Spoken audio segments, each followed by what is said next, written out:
Hi, everyone. Thanks for tuning in.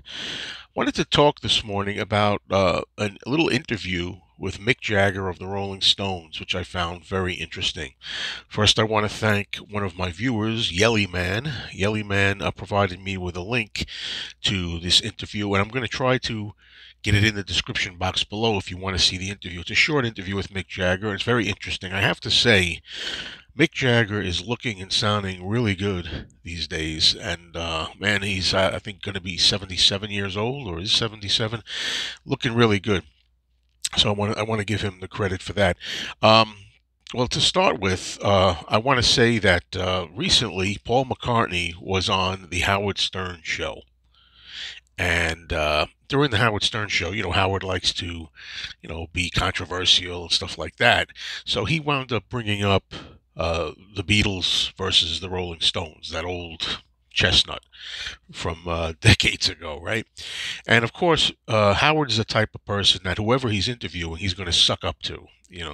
So he's interviewing Paul McCartney, and I have no doubts in my mind that Howard Stern is actually a big Beatles fan and a Paul fan. I have no doubts. But of course, at one point during the interview, he says, well, come on, Paul, the Beatles are better than the Rolling Stones. Come on, they're the biggest group and this and that. And Paul McCartney, as usual, to his credit, was trying to, at first trying to avoid that. Well, we're always friends, Howard. We were, trying to keep the peace. But finally, at the end of the exchange, finally Paul McCartney concedes. Well, yeah, he said, yeah, of course, the Beatles are better than the Stones. He said finally something to that effect. Now I'm paraphrasing. I don't know exactly, but Paul conceded, of course, the Beatles were better. You know, so then.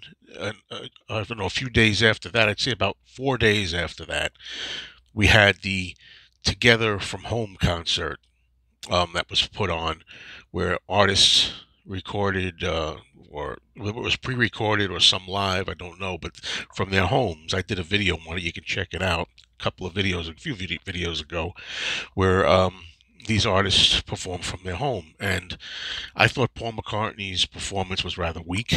I thought Paul McCartney's performance was very unremarkable and not very memorable. But on the other hand, I went on record and I still stand by the fact that I thought, even though I prefer the Beatles to the Stones, I have to give credit where it's due. And I thought Mick Jagger really stole the show, and I thought he sounded great. And he actually did a better performance on that show than Paul McCartney did. So I give Mick his props. And so that's what brings us to right now, okay? This interview that I'm going to try to uh, contain the link to below had an interviewer talking with Mick about all kinds of things. And at one point during the interview, he says to Mick, he says, "Did you notice that Howard Stern had Paul McCartney on the other day?" And Mick said, "No, I didn't know that." He said, "Well, did you know that he also said that, the Beatles were bigger than the Stones or better than the Stones?" And Mick laughed about it. And I have to say, good-naturedly, that he really handled it in that kind of good-natured thing too, right? Mick really handled it well. I have to think he didn't, put the Beatles down, or he didn't boast about the Stones or make it. He handled it like a gentleman, a professional gentleman. I thought Mick did a great job of answering it and addressing it. But the one thing Mick did say was, he said that in his opinion, the difference between the Stones and the Beatles were that the Stones outlasted the Beatles and went on to do stadium shows, big stadiums, whereas the Beatles kind of broke up before that took off. And Mick is right about that. I think, because he's talking about, people like Led Zeppelin went on to do shows like that along with the Stones. They're talking about like 69 and later. Beatles broke up in 69, early 70s, before you really had these massive, massive stadium shows. I mean, Mick Jagger rightly gave the Beatles credit for having done Shea Stadium, which at the time in 1965 was the biggest you could get. At the time, Shea Stadium in 65 was the biggest for its time. But of course, rock arenas progressed way beyond that. But you got to say, the Beatles having broken up, if that's the only difference, the fact that the Beatles broke up before this happened, well, obviously that's not their fault. If the Beatles had stayed together, if the Beatles had remained together, obviously they would have been doing big, giant stadium arenas like Madison Square Garden and things like that, just like the Rolling Stones and just like the Who or Led Zeppelin and everybody else. So it's, that's not really much of a, I don't know, superiority thing. It's just the way it worked out. The Beatles would have done the same had they been together. But I'll give you this much: something that Mick Jagger and this interviewer didn't think of. Paul McCartney on his own for the last 30 years has outsold on his own one quarter, one out of four of the Beatles, one quarter of the Beatles as a group. Paul McCartney on his own has outsold these stadiums, and he's played these huge arenas, and he's outsold Madison Square Garden, and he's I don't know if he's still in the Guinness Book of World Records, but at one point I remember in 1990, Paul McCartney had the record for the most biggest stadium show in Rio de Janeiro in the history of rock. I don't know if that's true. It might have changed. I mean, we're talking about 30 years ago, but I remember that was a big thing. So what I'm trying to say is, yeah, the Beatles broke up, and if they had been together, they would have been doing just like the Stones, playing big giant arenas and stadium shows like Madison Square Garden.